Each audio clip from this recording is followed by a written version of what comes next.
Hello students, आज हम लोग स्टार्ट करते हैं ये चैप्टर। आपके पार्ट 2 का चैप्टर है। ठीक है, पार्ट 1 खत्म हो गया, उसमें 2 चैप्टर छोड़ दिए, उसको छोड़ दिए, बाकी सब खत्म हो गया पार्ट 1 का। ये पार्ट 2 का फर्स्ट चैप्टर। ठीक है, तो क्या है चैप्टर का नाम? Direct proportion and inverse proportion. ठीक है, तो उसके पहले एक प्रोपोर्शन क्या होता है आपने इससे पहले वाली क्लास में पढ़ा होगा, प्रीवियस क्लासेस में 6 में। क्या होता है उसमें? दो चीज़ें होती हैं, एक तो रेशियो होता है, एक प्रोपोर्शन होता है। ठीक है, तो रेशियो क्या होता है? कोई भी दो चीज़ों को कंपेयर करना है हमको, तब हम लोग रेशियो का यूज़ करते थे। जैसे 2 और 4 है, तो इन दो नंबरों में अगर हमको कंपेरिजन करना है तो हम 2/4 लिखेंगे। तो रेशियो कितना आ जाएगा? जो आएगा 1/2 आएगा। इसी को हम लोग रेशियो, एक तरह से फ्रैक्शन को रेशियो बोला जाता है। ठीक है, और प्रोपोर्शन क्या होता था? प्रोपोर्शन हम उसको बोलते थे जब दो रेशियो इक्वल होते थे, तो उसमें जो चारों नंबर आते थे, दो नंबर फर्स्ट रेशियो के, दो नंबर सेकंड रेशियो के, तो चार नंबर जो है वो नंबर आते थे इन प्रोपोर्शन। ठीक है, तो उसको हम प्रोपोर्शन बोलते थे। आप सब प्रीवियस क्लास में पढ़ चुके हैं, इसलिए ज़्यादा मैं बता नहीं रहा हूँ। रेशियो और प्रोपोर्शन क्या होते हैं वो आपको समझ में आता होगा। ठीक है, तो अब प्रोपोर्शन जो होगा उसके टाइप हम लोग यहाँ पे पढ़ेंगे। ठीक है, तो एक तो होता है डायरेक्ट प्रोपोर्शन और एक होता है इनवर्स प्रोपोर्शन।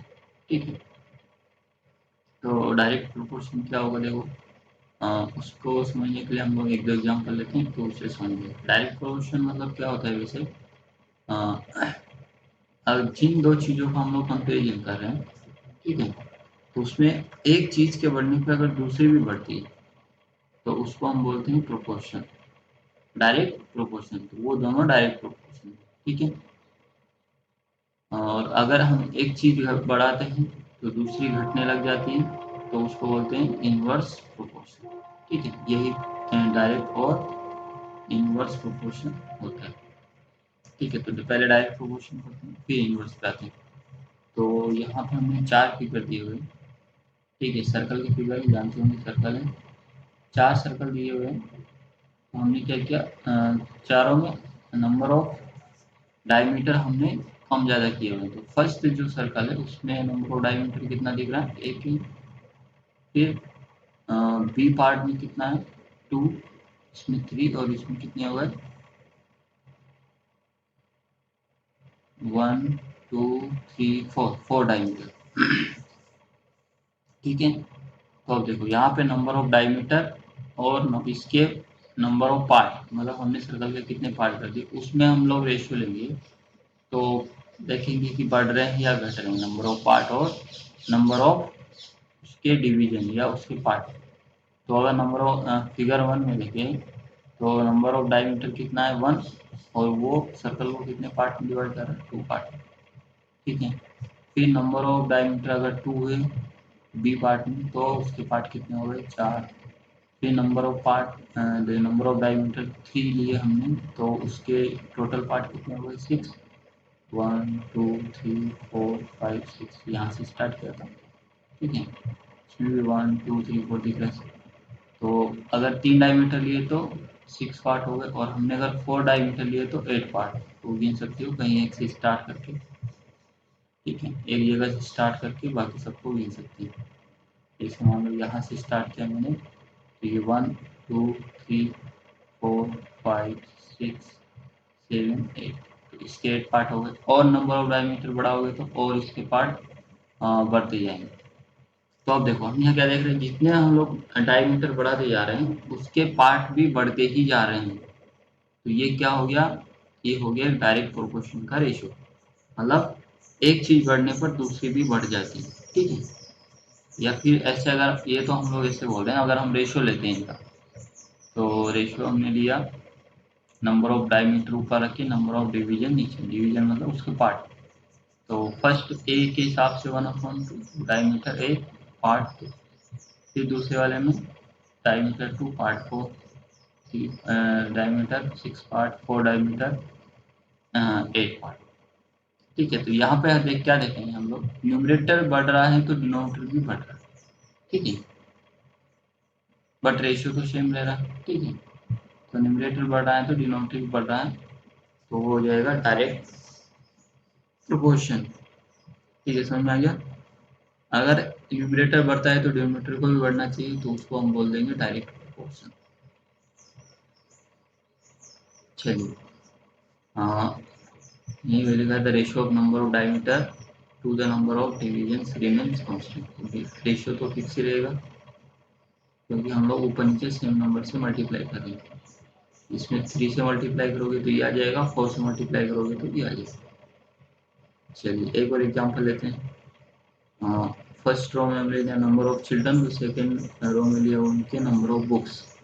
ठीक है, तो अगर हमने नंबर ऑफ चिल्ड्रन का नंबर ऑफ बुक्स के साथ रेशियो लिया तो देखिए क्या आएगा। ये हो जाएगा 15/90, ऊपर स्टूडेंट नीचे बुक नोटबुक, फिर 12/72, 10/60, 5/30। इन सब का अगर सिंपलेस्ट फॉर्म लिखेंगे तो वो तो आ जाएगा 1/6। बट यहाँ पे हम देख रहे हैं जैसे जैसे स्टूडेंट बढ़ते जा रहे हैं, नंबर ऑफ नोटबुक्स भी बढ़ते रहेंगे, क्योंकि जितने ज़्यादा बच्चे होंगे उनके पास उतने ज़्यादा नोटबुक होंगे। तो ये भी एक डायरेक्ट प्रोपोर्शन का रेशियो हो गया। तो अब इस दोनों को मिला के बोला है कि in the other words the ratio 1/6 means constant और सेम। ठीक है, कांस्टेंट जो रहता है उसको सेम भी बोल सकते हैं, मतलब चेंज जो चेंज होता है उसको ही कांस्टेंट बोलते हैं। ठीक है, तो जो फिक्स रहता है या फिर जो चेंज होता है उसको हम कांस्टेंट बोलते हैं। दोनों केस में हमने देखा जो रेशियो था वो कांस्टेंट था। तो हाँ, इसको अब एक्सप्लेनेशन देखो। Explanation in the above examples we see that when the number of diameter increases the number of division also increase। बता दिया था, जितने ज़्यादा डायमीटर लेंगे उतने ज़्यादा नंबर ऑफ डिविजन या नंबर ऑफ पार्ट हो जाएंगे। As the number of children decreases the number of notebooks also falls. ठीक है, अगर हम तो इसको दोनों साइड से देख सकते हैं। मतलब अगर इधर से हम देखते चलेंगे तो नंबर ऑफ स्टूडेंट घटते जा रहे हैं तो नोटबुक बढ़ती जा रही है, और इस साइड से देखेंगे तो नंबर ऑफ स्टूडेंट बढ़ रहे हैं तो नोटबुक घट रही है। ठीक है, तो वैसे ही बोला कि number of student decreases the number of notebook falls. ठीक है, अगर हम लोग लेफ्ट टू राइट जाते हैं तो नंबर ऑफ स्टूडेंट घटते हैं तो नंबर ऑफ बुक्स भी घटते हैं। The number of diameter and number of division are in direct proportion is the number of student and the number of notebooks. ठीक है, तो मतलब एक चीज यहाँ पे सिर्फ इतना याद रखना कि एक चीज घट रही तो दूसरी भी घटनी चाहिए, एक चीज बढ़ रही है तो दूसरी भी बढ़नी चाहिए। अगर ऐसा होगा तो वो चीजें हो जाएंगी डायरेक्ट प्रोपोर्शन। ठीक है, तो चलिए अगर हम लोग क्वेश्चन करते हैं तो उसका हमको खुद दिमाग लगाना पड़ेगा। ठीक है, तो तब हमको पता चलेगा कि वो डायरेक्ट प्रोपोर्शन में है या नहीं।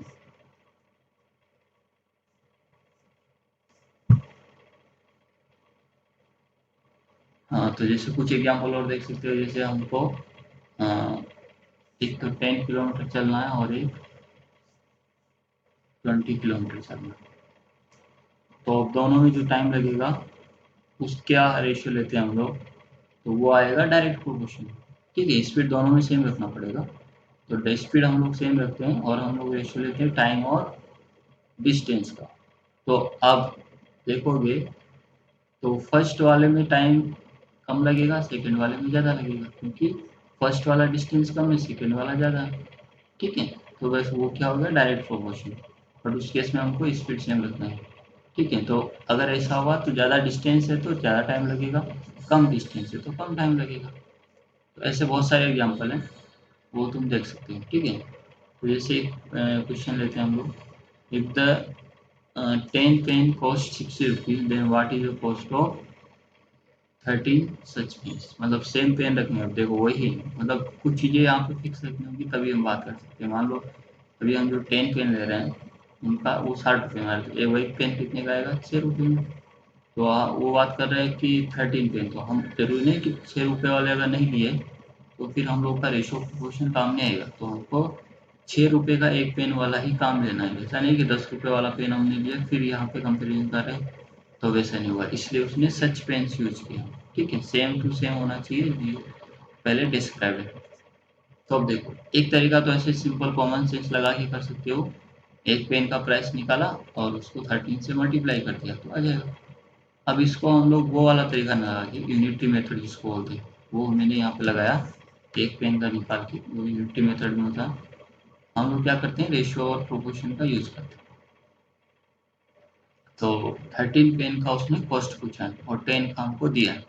तो अब खुद सोचो कि अगर नंबर ऑफ पेन्स बढ़ेंगे तो उसका कॉस्ट घटेगा या बढ़ेगा?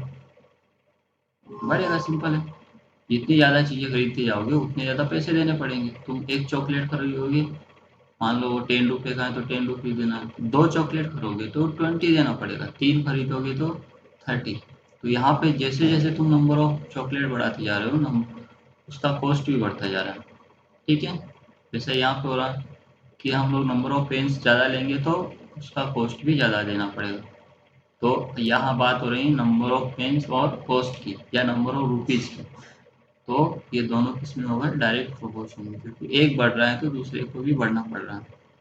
तो हमने क्या किया, जो 13 पेन था उनका कॉस्ट को हमने ₹1 ले लिया। ठीक है, हाँ, एक पेन का ना लेके हमने पूरे 13 पेन का लेके, फिर दूसरे का पूछा उसने।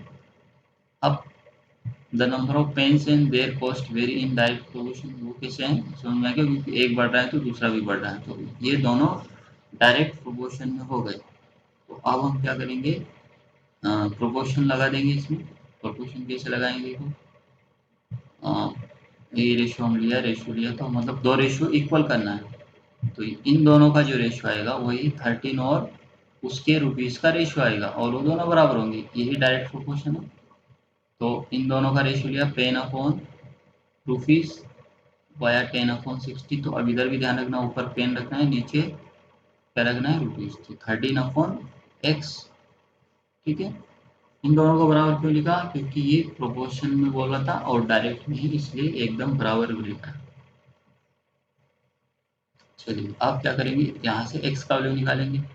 उसके लिए क्रॉस मल्टीप्लिकेशन लगाएंगे, 10 और x को मल्टीप्लाई करेंगे, 60 और 13 को मल्टीप्लाई करेंगे तो 10 इंटू एक्स, 10x हो गया ये, और इन दोनों को मल्टीप्लाई करोगे तो ये आ जाएगा।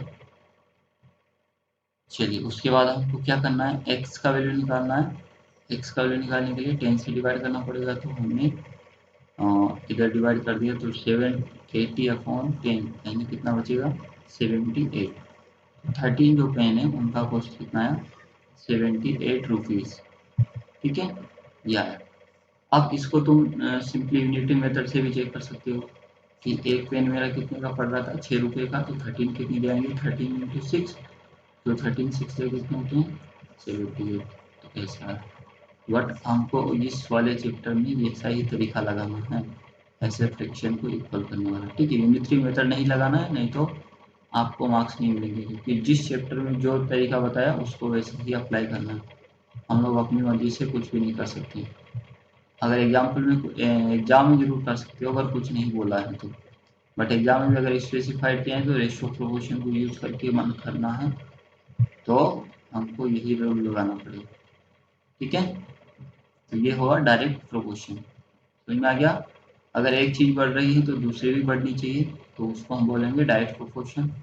तो क्या करेंगे, जो चीज़ पहले दी हुआ है उसका रेशियो लेंगे, जैसे पेन और रुपीज़ का रेशियो दिया तो उसका रेशियो लेंगे। फिर सेकंड में से जो भी नहीं दिया, अब जरूरी नहीं यहाँ पे पेन दे, कभी कभी कॉस्ट भी दे सकता है वो। ठीक है, तो हमको नंबर ऑफ पेन को मानना पड़ेगा।